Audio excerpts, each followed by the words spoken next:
Akkam jirtu daawwattoota keenya kun Prime Mediaadha. Prime Media irraa qophii keenya haala yeroo Prime har'aatiin dhimma hundeeffama mootummaa fi hirmaannaa paartiilee morkattoota hundeeffama mootummaa keessatti taasisan irratti Jaal Ibsaa Naga'oo gorsaa tarsiimoo dhaabaa adda bilisummaa Oromoo fi akkasumas hayyuu duree dhaabichaa stuudiyoo keenyatti argamanii nu wajjin turtii taasisuudhaaf dhufaniiti kan isaan jiranii. Jaal Ibsaan ayyamamoo taatanii waan dhuftaniif anis carraa kan argadhe si wajjiniin turtii taasisuu kootti baay'een gammadaati. Sinan galateeffadha. Isinillee galatooma Prime Mediaan hojii gaarii hojjechaa jirtanii barsanaalii carraa kana naa kennuu keessaniif hedduun isin galatoomfadha. Guddadhaan jedha. Ulfaadhaa fayyaa ta'a. Jaal Ibsaanii hundeeffama mootummaa ammaa kana akkamitti ilaaltan? Hirmaannaa achi keessa jiru waan mootummaan hojjete immoo akkamitti madaaltan? Gaaffii hundeedha. Ani akkanitti ilaalu mootummaan amma hundeeffame kun adeemsa haala rakkisaa keessa dabree as ga'e. Mootummaan hundeeffame kun immoo mootummaa calaqqisa sabaaf sablammoota biyya kanaa of keessaa qabu ta'eeti ijaarame madaalli godhamee to'achuu kooti. Sana bira dabreellee koorniyaan bakka guddaa qaba mootummaa kana keessatti. Duraanis gaheen Dr. Abiy guddaadha waan kanarratti yeroo aangoo fudhaterraa kaasee addunyaa kanarra dubartoonni harka 55 lakkoofsi isaanii numa ta'aaf jedhee yaada. Lammaffaa even karaa amantiitiin illee madaala keessa galchaniin muudama adda addaa kennuun kun hin jira. At the end of the day garuu biyya kana sarba akka godhanii akka tajaajilaniif carraatu kennameef malee bakka irraa dhufan qofaaf akka hojjetanii miti jechuudha. Dantaan biyya kanaa dantaa walooti. Kanaaf paarlamaan caffeeleenis ta'e paarlamaan biyya kana akka duraanii sanan ta'u kwaalitiidhaanis namoonni caffee keessatti Oromiyaa keessatti filamanis ta'e paarlamaa biyyaa federeeshinii rifleekshiniidha. Namoota waa baratan dargaggoota hedduutu keessa jira. Akkuma duraanii harka dhawaa yookaan immoo cabaa sana natti fakkaatu. Irra guddaa kan barbaadamus tarkaanfii tokko fuulduratti deemee jira jechuun barbaada. Waa hunda baalaansii godhuudhaaf yaaliin yaalame. Dimookiraasiin akkuma beekamu dhawaata piroosesa malee halkan tokkotti dimookiraasiin hin xumuramu. Sirnoota addunyaa kanarra jiranirra dimookiraasiin wayyaadha kan jedhamuuf irra wayyaa waan ta'eef malee absoluutli gaariidha absoluutiidha jedhamee tokko fudhatamus miti. Kana innaan I think mootummaan amma ijaarame kun madaalawaadha jedheetan fudhadha. Sabaaf sablammoota biratti. Baay'ee galatooma. Gaasin waan baay'ee kaastan gama koorniyaatiinis gama amantaatiinis hirmaachisummaan gama hundumaan akka jiru. Haa ta'u malee waan biyya kana keessatti hin baratamne filannoon akka bara kanaas biyya kana keessatti gaggeeffame hin beeku. Garuu filannoo bara kanaa keessatti warri sagalee caalmaan argatiin yookiin immoo warri injifatiinu paartiilee morkattoota keessaa namoonni hooggana olaanaa ta'anii bakka bakka argataniiru. Dhaabni keessanis adda bilisummaa Oromoo hojii raawwachiiftummaa kan caffee Oromiyaas akkasumas immoo sadarkaa ministiraattis bakka argattaniiti kan isin jirtani. Hirmaannaan akkasitti paartiilee hirmaachisuu kun bu'aa maalii qaba? Paartiileen hirmaatan kun akkamitti mootummaa kana deeggaruu qabu jettu? I think wanti kuni yeroo biitti tokko rakkoo keessa galtee rakkoo wal hubachuu dadhabaa yookaan immoo konfliktiin adda addaa yeroo jirutti paartiin moo'e hirmaachisuun namoota hedduu yookaan dhaabota hedduu hirmaachisuun dabree mul'ata. Westii keessatti Afrikaa keessatti garuu hin jiru. Filmaata bara kana biyya kana keessatti godhame kan Jaaffaa jedhamee yaamamu kana isa duras ta'e isa booda yoo godhamee filmaanni kun yoo godhame biitti kun siviil waarii yookaan wal lola dhufa jedhameetu ololamee ture. Garuu kan na dinqisiise yoo jiraate dhugumatti amantiin ani seenaa kan dalagu ummata jedhu tokko hojiirra ooluu isaati. Ummatichi akkatti hawwatamee fi namoonni alarraayis ta'ee mootummaan gargarii olola oofan sana hin cabsee dheetan yaada. Sagalee isaa akkatti kennateefuu kennate. Utuu namni tokkollee hin du'in gaaga'amni diinagdeetis utuu hin ga'in filmaata sana gaggeesse. Yeroon kana jedhu hir'inni hin jiru absoluutiidha jechaa hin jiru. Amata 50 boodallee hir'inni numa jiraata dimokiraasii keessatti maaliif yeroo san isteejiitti guddatetti immoo hir'ina fiduu danda'a. Amma Ameerikaa keessatti hir'inni ni jira. Ka'umsa irratti warra gibira kafalu qofatu dimokiraasiitti filuu danda'a, filatamuus danda'a ture. Yeroo sanitti gabri dubartoonni filuu hin danda'an. Booda kana garuu wayyaa dhufe. Ammoo wayyaa dhufe guddinni kaapitaalizimii oligarkii irra yeroo ga'utti immoo namni filamuu danda'u nama horii qabu qofa ta'ee mul'ate jechuudha. So hir'ina. Hir'inni kun mul'ateedhanii dimokiraasii diiguunis hin barbaachisu. Asittis hir'inni jiraateet kana ta'e jalqabbii gaariidha. Waaqaa gaditti paartiileedhaaf sagalee uummataatu murteessadha. Isa sana beekuu qaban dhaabonni siyaasaa. Fedha uummataa intarteeriyoon goone akka cabbiitti baqanii dhabamuun hin jiraata jechuudha. Kanaaf hirmaachisummaa kanaa fedha liidarshiippii paartii badhaadhinaa yookaan biltsiginnaa ture. Dooktar Abiyyi dura dubbate garuu eegi filmaanni godhamee booda immoo bifa kanaan dhufee jira. At least Afrikaa keessaa galatoomuu nama qabu keessaa tokko jedheetti fudhadha. Maaliif inisheetivii akkasii fudhachuun paartii isaa keessatti illee mormii kaasuu danda'a. Maal nuti moo'ee uummanni mirga nuu kennee jira. Maafaan goonuu kennamu. Kanaafuu jarri seeruma moote qofa fudhachuu dandeessedhanii warri morman illee justificationii akkasii sanillee fiduu danda'a ture beekte. Of course hin jiru hin jedhu. Namoonni sagalee isaanii dhoffatanii kana gumguman illee akka jiran numan beeka. Haa ta'u garuu hoogganni murteessaa waan ta'eef Dooktar Abiyyi karaa kanatti deemuunsaa riilii akka nama tokkootti nama dinqisiifamuu qabu. Hirmaachisummaa isaa sana. Ammas yoo ta'e gaheen gama keenyaan gara abaa'uutiin ture. Addi bilisummaa Oromoo seenaa dhuma qabsoo Oromoo keessatti dhaaba hangafa. Kontribiishinni isaa guddaadha yoon jedhe soban ta'u karaa afaanii aadaa qora qalbii seenaa uummata Oromoo kana ol kaasuu keessatti gahee guddaa qaba wareegama guddaa kafalee jira. Haa ta'u garuu ammatti mootummaan caffee Oromiyaa hojiin inni hojjetu sagantaa adda bilisummaa Oromoo keessaa hedduu isaati. Maa nuti hin hojjannee jennee too hinaafadhaan biyya diiguu barbaachisaa miti. Nuti sagantaa sun hojiirra ooluu isaa qofa kan barbaadnu. Fakkeenyaaf adda bilisummaa Oromoo afaan Oromoo afaan gaafa Afrikaa keessatti guddaadha. Afaan hojii, afaan teknooloojii, afaan dhalli Oromootti baratamu akka ta'uu hojjannaadha. Suni hojjetamaa jira. Karaa dinagdeetiin Oromoo empower gochuun jechuun qabeenya gaarii qaba Oromoon. Ofitti beekuu dhabuu isaarraa kan hafe lafa gaarii qaba. Daabboo gaafa Afrikaa biyya ta'uu dandeessu. Sana caalallee Middle East illee qallabuu dandeessi Oromiyaan. Dacheenis itti hojjetamnaan. Kana jennaan mootummaan Oromiyaa kanas paartilii dalagaa jira. Karaa aadaa qora qalbii isaa hojii irratti kakaasu irratti wanti godhamaa jiru qotee bulaa humneessu irratti waan guddaadha. Diteelii isaa deemuu barbaadu. Kana gargaaruu barbaanna nuti. Benefitii isaa kan hunda keenyaa kan Oromooti. Sambooda san caalaa immoo Oromummaa cimsuun barbaachisaadha jennee amannaa. Common denominator qabna akka Oromootti.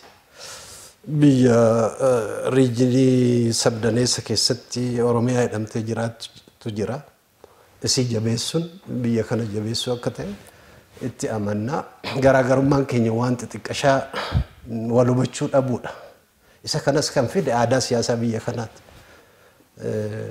Jalarraa duubarraa kaasee aadaan siyaasaa biyya kanaa aadaa wal ajjeechatiin aangoo walirraa fuudhuti. Aadaa si xiqqeessee ofii guddachuu barbaaduti. Kuni xiqqaan nama xiqqeessu guddachuu hin danda'u addunyaa kanarratti. Yaada kiyyatu ebelu caalaa ebelu kun immoo dhabamuu qaba jettee kan qawwee kaastu yoo ta'e guddina fiduu hin danda'u. Maaliif wanti maraan martoo ta'a. Kanaaf nuti yeroo biyyatti gallus ilaalcha kana dhiisuudhaan guddina fiduu kan danda'u gama dimookiraasiitti amma jalqabuudha. Inni kun immoo yaadaan wal mormina malee fiizikalii wal ajjeesuudhaanii miti yookaan wal hidhuudhaanii miti yookaan ikonomikal maarjinaalaayzeeshinii piroosesii isaa ebelu kun waan hin garree beektee nigdii isa dhorkachuu yookaan akka hin guddanne godhu inni kun bu'aa akka hin qabne hubannee biyyatti deebine yaada keenyaas of duuba deebinee sirreessuu otoo hin taane at least bara dheeraa fuulduratti yaadurra biyyi kun nuti kan jiraannu umurii arraagessaa hin qabnu kan namaa qabna namni immoo Afrikaa keessatti dhibbaa hin caalu garuu waan gaarii dalagnee uummata keenyaaf economic political cultural linguistic empowerment agarsiifne yoo deemne jiruun dhaloota keenya kan fuulduraa wayyaa ta'a kan jedhurraa qabsoo kanatti kaseenne so kana waan hubannuuf ofarii prime ministerii sana fudhannee jechuudha akka adda bilisummaa Oromootti hoogganaa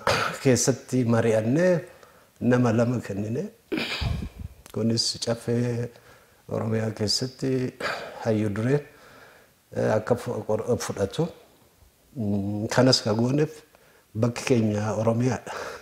Kanaaf namni garii maaliif hayyuu dureen federaalatti erguu dhiisanii paartiileen biraa akkas godhan isa kana nuti beeziin keenya Oromiyaadha jennee waan fudhanneef akkasitti nama lama kennanne daangaan hojii isaaniittis daangaa sagantaa keenyatti isa sana hojjetamaa waan jiruuf sana keessaa qooda fudhachuudha garaagarummaan keenya dhiphachaa akka deemu immoo ni hojjanna garaagarummaa bal'ifna garee kamii hojjinu bal'isnees bu'aa isaa waan argineef isatti deebi'uun barbaanna.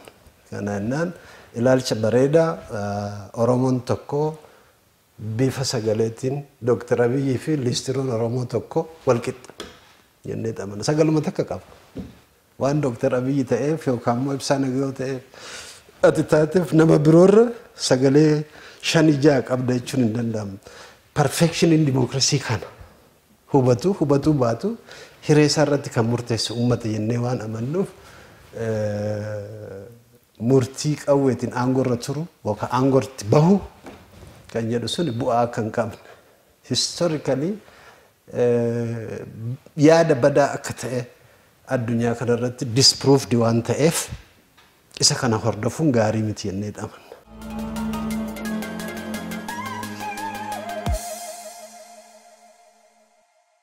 Keessumaa waan ammasin kaaftan kana garaagarummaan bal'ifnu garaagarummaa bal'isuun miidhaa akka inni fide kanaan duras argine irraa jettanii otoo carraan akka ammaa kenname kana kottaa hirmaadhaa wajjiniin hawaasa kana tajaajilla wajjin hoogganna carraan jedhu akka kanaa kun kanaan dura dhufe qaamni immoo affeerame kottaa wajjiniin hawaasa kana tajaajilla bakka kana hoogganaasin qaamni jedhames tole jedhee walitti dhufuudhaan wal gargaaruudhaan wajjin hojjetameera ta'e har'a Oromoonis sagaa bu'aa akkamitti argama jettanii madaaltu.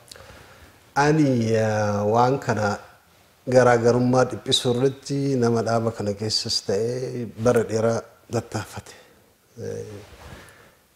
Hawwiin keenya silaa Oromoon otuu qoreen takka siyaasadhaa jecha isa waraan gama humnooma gurmuu guddaa qaba karaa dinagdeetiin karaa populaashiniitiin karaa aadaa siyaasaa abbootiin keenya wixineessanii itti hojjetaa ba'anii booda interrupt ta'e jechuun gadaa jechuu kooti isa saniinis namoota hammachuu danda'u waan ta'eef gaafa Afrikaa kana keessatti konfedereeshinii guddaa tokko uumee Oromoon diinagdee qabu maarketii barbaadu irratti bal'atee too humna amansiisaa namuu itti amanu sabaaf sablammoonni itti amanan ta'ee mul'achuu hin danda'a ture. Ammas hin ta'u jechuu kiyyaa miti.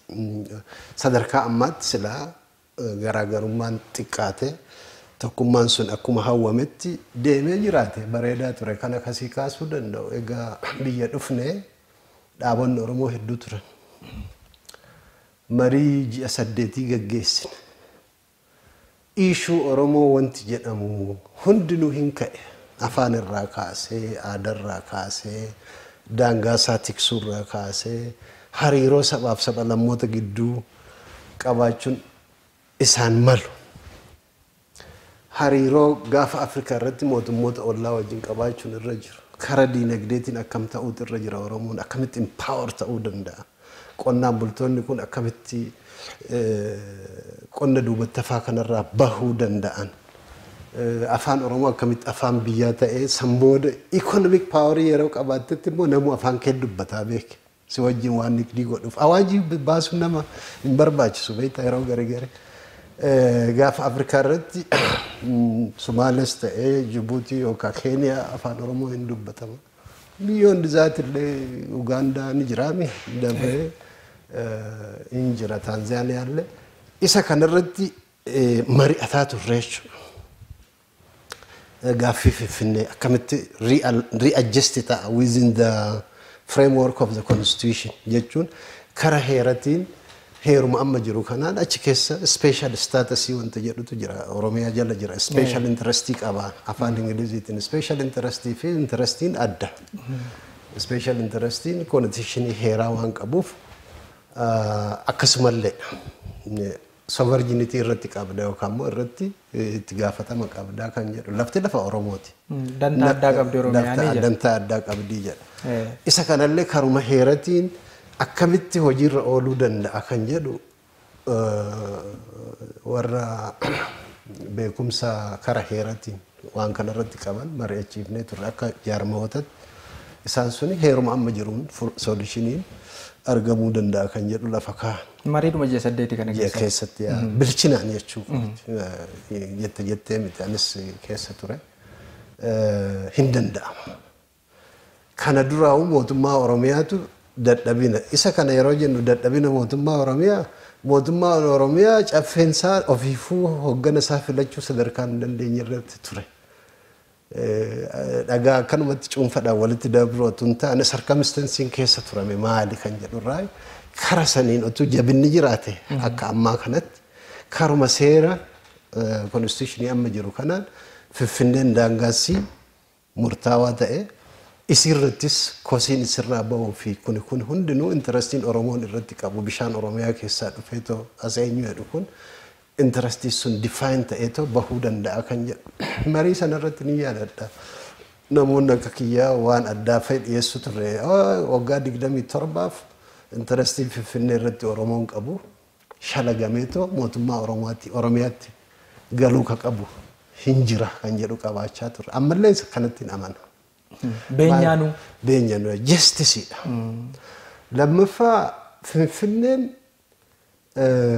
awwaalcha Oromoo Tuulamaa qotee bulaa naannoo kana jiru irratti ijaaramte. Uummanni kuni biyya lafa biroon qabu asuma qotee bulaan kun kan buqqa'ee fi kan ajjeefame gidduu. Inni kunillee sirnaan seenaadhaanis ta'ee heeraan beenyaan gahaan uummata naannoo kana buqqa'eetoo kan asirraa baqate kan asitti immoo maatiisaa faca'ee barzireetii isaatillee gadi bu'e waa hedduu kaalkuleet godhuu dandeessa beenyaan otuu kafalamee fi kan jedhu fa'itu jira jechuudha. For sure Oromoon qotee bulaa Tuulamaa wal gurmeessee fuuldura heeratti keezii isaa dhiyeeffachuuf mirga hin qaba. Namoonni qaroon keessa yoo jiraatan maaliif beenyaan kafalamuuf irra jira. Beenyaa malee waan buqqa'eef beeke. Lafa isaa sodaachisanii saantima 75 kaaremeetirii irraa bitanii ofiif birrii 800 400 fa'i gurgurachaa kan turan warrumaarra aangoo irraa bahee as deebinu malee jedheetoo qawwee baatu kanatu kana godhee itti sooramee biliyeenaratti ta'an jechuudha. Isa kana mootummaallee baankraptii godhuu danda'a warri jedhanii jiru waan amma jedhu kan baankraptii miti waan fedhaa godhu garuu haqni beekamuutu irra jira. So frameworkii kana keessatti karuma heeratiin wanti hundinuu solvii hin ta'a kan jedhu irra geenye jechuudha. Marii kanaan. Marii kana. So waan issue Oromoo daangalee Oromiyaa bakka konfliktiin daangaa irratti jirus border commissioniin furmaata kennuufii danda'a. Karuma referendamaan waan paartiin murteessuu hin dandeenye hunda paartiileen murteessuu hin dandeenye kan murteessuu danda'u eenyu? Uummata. Referendamaan. Kana jennaan lakkii ana qofattu yaaddi kiyya hojiirraa yoo oolu jedhee qawwee kan kaasu sirrii miti kan jedhu irra geenye jechuudha. Kana jennaan ceehumsa amma jiru kana duubatti akkan deebine gochuun dirqama Oromootii kan jedhu irra geenye jechuudha. Hundumtuutti walii galee. Hundinuu walii galee jira. Kijiba wanti agartee gadi ba'anii odeessan kun. Dhugumatti dokumentii jira. Rikardiin miinitii keenya siin jira. Waa hedduutu jira. Kanaaf federaalummaa amma jiru kana immoo seera amma jiru kana fi heera amma biyyattiin tun itti bultu intarastii Oromooti jijjiiramuu hin qabu. Itti fufuu qaba. Itti fufuu qaba. Sabdaneessummaan federaalizimiin sabdaneessummaa itti fufuu qaba. Yoo jijjiirama barbaachisallee akkuma jedhame karaa referendamaatiin guruupiin fedhallee dhiyeeffatee uummanni sagalee isaa itti haa kennatu malee paartiin tokko yookaan mootummaan heera kana awaajiidhaan jijjiiruu tabaroos ittiin qabu homaa ittiin qabu. Isa kana jijjiiruu siviil waarii kaasa waan ta'eef. Kan jedhu egaa kana hundi keenya irratti eenyu jennee federalizimii itti fufsiisuu irratti warri wayyaanee yeroo intarastiin isaanii immoo jalaa tuqame achitti galanii yoo mootummaan Abiy Ahmedidha warra nafxanyaatu biyya bulchuudha deema awaajiidhaan haquuf deemanii otuma isaan kana jedhanuu Sidaamaan naannoo ta'e naannoo kutaa maal federal isteetii kurnaffaa ta'e otuma itti fufanii oolanii kun amma warri kibba lixaa ammoo mootummaa 11ffaa ta'e jechuudha. Kan si dhibu namni tokko ka'eetoo yookaan Amaara keessaa yookaan Baffere keessaa rakki heerri kun jijjiiramuutu irra jira jedhee waan dubbateef kunoo jijjiiramuuf deema jettee wanti boochuuf hin jiru. Karamaa lafa kaa'ame saniin jijjiirama malee namni tokko yookaan paartiin tokko yookaan lama iyyeef seera ta'ee constitutionii kan jijjiiru jiru. Nuti gaama maal jechuu barbaade frameworkii kana keessatti adda bilisummaa Oromoo constructive engagementii jechuun waan kabaa ta'e mootummaa kana wajjin hojjechuudhaan economic disparity rakkoo ekonomii karaa koronaatiin ka'e dhawaatan as dhufaa deeme isa kana uummanni keenya akka of jijjiiru jiruu gaariitti akka of jijjiiru gochuudhaaf ni hojjenna. Daangaan isaatis akkuma siin jedhee sagantaa keenya irratti hirkata waan waliin hojjennu baay'eetu jira harka 99 nuti ijoollee Oromooti fedha biroo hin qabnu dantaa Oromoo tiksuudha federeeshinii kana keessatti yoo guddate immoo federeeshinii gaafa Afrikaa mootummaa of keessaa baanee mootummoota jiran kana wajjinis federeeshiniin tokko uumamee ta'u bal'inaan integrated economic zoonii tokkotti maal jedhan experience godhaa otuu deemnee irra wayyaa Oromoodhaaf maarketii barbaadu irratti kan jedhu yeroo kana goota akkuma siin jedhe aadaadhaan afaaniin hedduu bal'achaa deemte. Ulfaadhaa Jaalibsaa Naga'oo gorsaa tarsiimoo dhaabaa adda bilisummaa Oromoo fi hayyuu duree dhaabichaa yaada bal'aadha kan isin kaasaa jirtani. Jaalibsaan amma isin akka dhaabaatti bakka hooggansaa argattaniittu hawaasa biyya kana sadarkaa federaalaatti uummata Itoophiyaa tajaajiltu. Sadarkaa ministirummaatti sadarkaa naannootti immoo mana hojii yookiin immoo biirootti hooggantan sana keessatti raawwiin hojii isin ilaalama akka nama dhuunfaatti hayyuu dureen bakka sana haa hoogganan malee dhaabichi bakka sanatti milkaa'ina agarsiiseen Oromoon isa madaalu jettanii yaaltu kufaatiin hoo jiraate immoo gaafataman qabdanii kanaafuu akkamitti xiyyeeffannoon taasifamu. Inni kun gaaffii hedduu bareeda. Of course uummanni Oromoo bakka test si godhu. Bakka xiqqoottuu nama laala. Bakka xiqqoottuu si laala. Uummata Oromoo kana namoonni garii slogaana ofii akka baatee akka remote control itti fayyadamu uummata Oromoo kana. Waan ofii jedhan qofa yoo kan fudhatu ta'e Oromoo. Waan ofii jedhan yoo fudhanne immoo Oromoo miti. Inni sun gowwummaa. Inni suni poolitikaa baranee jedhamu kana keessatti abshaalummaan kan irraa hir'ate waan ta'eef poolitikaa doofaa sanan hordofnu. Uummanni Oromoo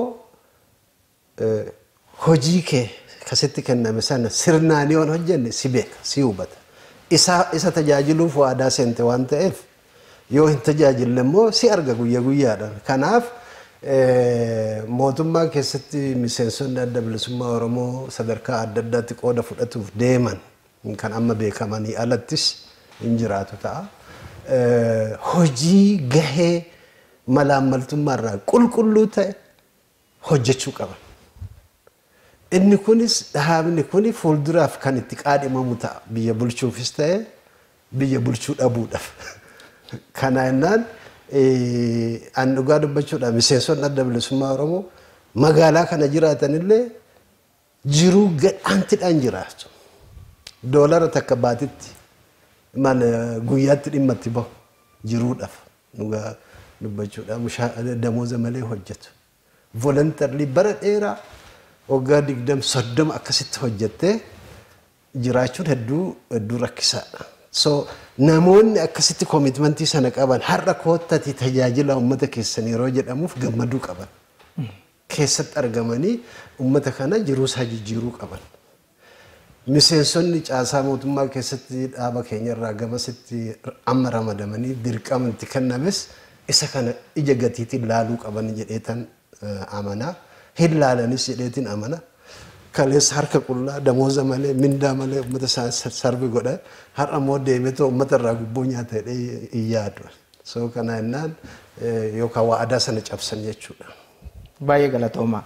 Egaa paartiin badhaadhinaa filannoo bara kanaatiin fedha uummataatiin sagalee uummataatiin caalmaa argatee caffeettis mana maree bakka bu'ootaattis teessoo caalmaa argatee mootummaa hundeessee kan paartiilee biroo sirmaachisee biyya kana wajjin hoogganna wajjin ceesifna hawaasa kana tajaajila isa madaalu kenninaafi jedheera. Inni kun immoo nama gammachiisaa nus nuyi tumnaa jettanii akka adda bilisummaa Oromootti hooggansa kana fudhattanii itti seentaniiti kan isin jirtan. Warri immoo kottaa filannoo kana irratti karaa nagaa hirmaadhaa wajjiniin biyya kana ceesifna uummanni yoo isin filate kottaa jennee isin jalaa kaanee isin teessifna jedhamanii otoo kadhatamanii filannichi karaa qajeelaa miti yookiin immoo dhiibbaan nurra ga'e jedhanii kana keessaa ba'an turaniiru. Kana caalayyuu immoo tarkaanfatee warri qabsoo karaa nagaa dhiisanii qawwee baatanis jiru biyya kana keessa. Warra kanaatiin maal jettu waan isin argitan kun isaanitti mul'anne waan gorsitanii? Gaaffii hundeedha beektaa akka dhuunfatti ani yaada ilaalcha siyaasaa yeroo wajjin deemuu danda'u. Maal jedhanii warri adii kun pragmatism jedhuuni waan gargarii waan hojiirra ooluu danda'u kan harkaan qabuu dandeessu kan ijaan arguu dandeessu kan uummata kee gaaga'ama itti hin finne otuu uummata gaaga'ama hin finne hojiidhaan lafarratti mul'achuu danda'u jechuudha. Ilaalcha subjective ta'e hawwiidhumaan immoo wanti jedhamu hin jira. Lafarratti hojii irratti waan ooluu hin dandeenye waan fedha uummataa kan yeroo ammaatti uummata birattis fudhatama hin qabne garuu abjuudhaan immoo uummata kana waan akka agartee warqee gadi harcaastuuf itti of dhiyeessitutu jira. Inni kun political deficiency, ideological deficiency yookaan immoo ilaalcha dadhabaa kan jedhamu. Addunyaa kana irratti namoonni gariin beektaa akkanumatti faarfamuu kan barbaadantu jira. Lammaffaa warra siyaasaa keessatti jeequmsaan jiraachuu barbaadantu jira. Conflict entrepreneurs jedhuun warri adii jeequmsa uumanii jeequmsa saniin waa argachuu. Waa lama tokko jaatamoota keessa aangoon eessarraa maddaa gaaffii jedhuuf mormii guddaatu ture warra politishaana addunyaa lefti fi raayitii gidduu. Warri leftistoota aangoon afaan qawweerraa madda jedhan. Warri kaan lakkii aangoorraa wanti maddu hin jiru uummata sagalee uummataarraa jedhan. Inni kun dhawaatan isa afaan qawweerraa madda jedhu suni disproof ta'ee jira. Biyyi kuni biyya sabaaf saba lammii 80 wayii of keessaa qabu. Sabni tokkollee ka'eetoo qawweedhanan biyya kana of jalatti bulcha jechuu hin danda'u. Isa filosofii jaatamoota keessa wal morman san dhiisiti asumattuu wayyaaneen waggaa 28 kana goote uummanni dideetoo disprove godhee jira. Ammas maraamartoo sanitti deebina kan jedhamu yoo ta'e uummata tuffachuu ta'a. Uummata biyya kanaa kan karaa nagaatiin qabsaa'ee mootummaa abbaa irree kan ganda tokko Tigraay keessaa ganda tokko kan ijoollee Adowaa qofa ofirraa kaasee jira jechuudha. Kana keessatti Oromoon adda durummaadhaan qabsaa. Dargaggeessi Oromoo, qeerroon Oromoo, qarreen Oromoo karaa nagaatiin ni beeka. Sabaaf sablammoonni birootis tumsanii mootummaa sun ka'ee jira. Waan agartee disproof ta'eetoo hojiirra akka ooluu hin dandeenye jedhame kana amma hojiirra oolattee yoo kan itti deemtu ta'e maalan jedha waaqeffannaa qawwee abjuu keessatti eenyu jettee ofis gaagaatee saba keetis gaagaata. Kanaaf lolli addunyaa kanarraa badaadha. Uummanni wal fixuu danda'a sibiil waarii keessatti. Kan miidhamu ijoollee fi maanguddoo dubartoota. Diinagdeen biyyaas hin bada. Kana waan agartee walii himnatu hin taane as Yaman laaluu dandeecha. Siiriyaa, Liibiyaa, Iraaq, Afganistaan lakkaa'uu danda'ama. Waan disproof ta'e kana amma garasitti deemnee furmaata finnaarra lakkii olaantummaa waa hundaa'uu ka qabu uummanni sagalee isaatiin abbaa fedhaa filatu jettee karaa nagaatiin tasgabbiidhaan laalcha kee feetu bilisummaa walabummaan dhiyeeffadhaa lakki Oromoon walabummaa qabaachuu qabaa biyya kana keessaa baheetu jedhe uummanni haa murteessu ati murteessi. Warri Tigreetis akka Tigraay Riippaabilik jaarraa jedhanii haa dhiyeeffatan. Makaanizimii waan sun itti ta'u konstitushinii keessa jira. So maa qawwee kaaste too uummata keettis ficciiftee ofiifis duuta. So nuti kana akka ilaalcha duubatti hafaadha jennee fudhannee biyyatti galle. Warri immoo nu keessas wanta kanaan booji'amee too gama san deemee uummata irratti rakkoo fides hin jira jechuudha. Isaan kanaaf akka waa hubatan ittuma himaa jirra. Lakkii nuti qofatu waa murteessa qawwee kanaan isin ajjeefna jedhanii kan nuti dhaadatanis hin jiru. Garuus historically golelleen seenaa kun duubatti hin deebi'u. Waan ta'eef ga'ama kana keessa ka uummata isaaniitis ka isaanis ilaalanii otuu irraa deebi'anii karaa nagaatti deebi'anii mariidhaan biyya kana tasgabbeessinee sagalee uummataa qofatu rabbii gaditti olaantummaa nurra qaba jennee fudhanna nuti gama keenya. Baay'een isin galateeffadha jaalibsaan dhumarratti adda bilisummaa Oromoo waggoottan 5 dhufan kana keessatti akka paartiitti yookiin akka dhaabaatitti sochii akkamii taasisa waan gabaabduu kanumaan goolabna jedhee. Ulfaadhu gaaffii kana bifa dhaamsatiinis akkan dabarsu godhuuf addi bilisummaa Oromoo gaheensaa sadarkaa tokko gahee jira. Akka adda bilisummaa maqaa isaatti. Gaheesaa kana gilgaallee maqaan kun kana booda itti fufuutu irra jiramoo itti fufuun irra hin jiru kan jedhus gaaffiidha. Filosoofikaalii yeroo ilaalte maaliif sabaaf sablammoota biyya kanaa bira adda bilisummaa Oromoo qofa jettee isaan kan ofitti qabuu dandeessa akkamitti danda'amaa fi akkamitti hin danda'amnellee namoonni qaroon dhaaba kana keessa jiran itti yaaduu barbaachisa jedheetiin amana akka nam tokkotti jechaa jira kana. Maaliif waanan argaa jiruuf at least fageessee laala. Haa ta'u garuu adda bilisummaa Oromoo bakka hedduutti caccabuusaa numa dhageessu. Hunduu ni beeka. Walitti sassaabuu barbaanna nuti. Akkamitti dhaabicha dimokiraatawaa godhu. Hirmaachisaa godhu. Constituency based. Otuu gandi tokko ganda kaan irratti kiliikidhaan wal jaaree ijoollee gandaatiin wal jaaree dhiibbaa walirratti godhuuf impaayera gandaa jaaruuf otoo hin taane biyya dimokiraatik taate tokko jaaruudhaaf Oromoon kunis gammoojjii badda darree baddaa qaba. Uffanni badda darree fi gammoojjiitti uffattullee garagara. Uffanni baddaa fi gammoojjiitti uffattus garagara. Aadaan isaa calaqqisa environmentii illee qaba jechuudha. Isa kana hundaa'u daayivarsitiin kuni humna gaariidha bareedina jennee fudhannee hundaa'u constituency based hirmaachisaa goonee walqixa qaama tokko amma akka qaama tokkotti ibsaan eegooti yoo qubni afran kun narraa murame guutuu miti qaamni kiyya hundiin dhukkubsataa jechuudha. So kanaannaan hundinuu akkatti keessatti hirmaatu barbaadna. Aadaa kana dura nu malee jedhu sana balleessuu barbaadna. Nu malee bakka kanaan tagabba'u maarree uummanni haa filatu. Constancy based principle san addaatti goone dhaaba kana faca'insa isaa kana walitti qabuu barbaanna. Keessoo warri ala jiran haala daayinaamizimii ilaalchaa kanaa daayinaamizimii biyya keessa jiru hubatanii too abjuu otuu abjootuu baatanii gaariidha. Dhufanii uummanni waan jedhus dhaga'uu qabu, laaluu qabu. Karaa diinagdeetiinis maaltu deemaa jira. Murteessan garuu uummata biyya jiru. Kan ala jiru kun sagalee kennachuufu tartiiba keessa dabruu qabu qaba. Otuu sana hin gahin immoo waa hundan murteessa jechuunis xiqqasha nama rakkisa. Barnoota barbaachisan fakkaataa tasgabbaa'anii dhaabbatanii bitaa mirga duuba fi fuuldura laalanii at least waggaa 25 fuulduratti saba kanaaf yaaduu barbaachisa malee akkuma namni kun beektaa bakka sadii jedhama warri adiitu ka jedhan namoonni garigariin fagoo warra yaadan namoonni garigariin waan durii qofa kan haasa'an namoonni garigari event irra haasa'u eventii fi waan durii haasa'u irra waan fuuldura yaadu irra bareeda dheedeetiin amanaa.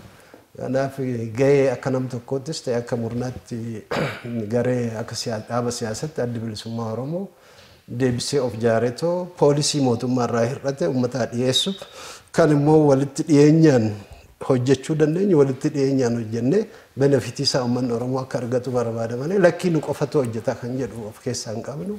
Warri biroos akkas jedhan immoo gaarii mootii dhaabota siyaasaa Oromootis marii kana dura gaggeeffame sana irratti akka deebi'an akka mari'an already mari'annee fidnee jirra. Dokumentii suni dhaabbataadha. Waan haaraa mari'annu hin jiru. Akkamitti wajjin hojjennaa qofa. Isa immoo yoo gartee ana malee kan jedhamu ta'e inni suni wal dhabbii bal'isa malee garaagarummaa jiru hin xiqqeessu waan ta'eef isa sanarraa of deebisuun kan hundaa ta'eetiin amana. Baay'een isin galateeffadha jaal Ibsaa Naga'oo gorsaa dhaaba adda bilisummaa Oromoo fi hayyuu duree dhaabichaa yaada bal'aa yeroo dheeraa fudhattanii waan nu qooddanii isinan galateeffadha fayyaa naa ta'a. Isinillee ulfaadha isin galatoomfadha carraa kanaaf galatooma. Ulfaadha. Daawwattoota keenya Prime Media irraa haala yeroo Prime kan isin daawwachaa turtan haala yeroo Prime keenya har'aatiin gorsaa dhaaba adda bilisummaa Oromoo fi hayyuu duree dhaabichaa jaal Ibsaa Naga'oo wajjin turre ani dhugaasaaf waan ture qophiileen Prime Media afanitti fufu turtii gaarii.